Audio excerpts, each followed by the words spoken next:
Kei te tino a wangawanga ngā kai pāmu tio o Aotearoa I tētahi mate e patu ana I wārātau tio.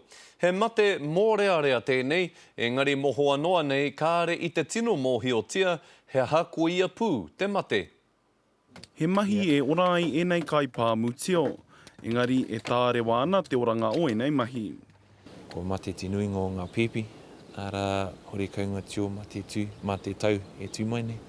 Kei te patu ana pāmu tio e tētahi mate tino mōrearea, mai anō I te hiku o te ika ki tēnei pāmu tio ki Kamakawa, tai atu ki te Waiariki.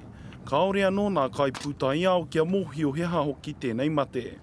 Of these sorts of oysters, we've lost probably 70 to 80%, maybe 90%.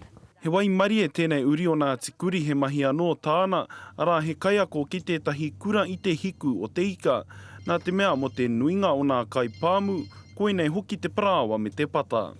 E aroha nei ki aku kaimahi, I te mea hori kaunga tio a tērā tau, hori kau he mahi tā rātou, mā rātou me ki. And that's the challenge at the moment, is to try and get the numbers together for next year. Because obviously we employ 30 or 40 people, industry probably employs 500. Next year the cover's going to be reasonably bare, that's for sure. He mate kāore e pānei ki te tangata, engari ko nā pūkoro kararu. Kei te rangahau tonutia te taritia ki Aotearoa me te rōpū whakamine nā kai pāmu tio I tēnei mate, a me pēhea te takahuri.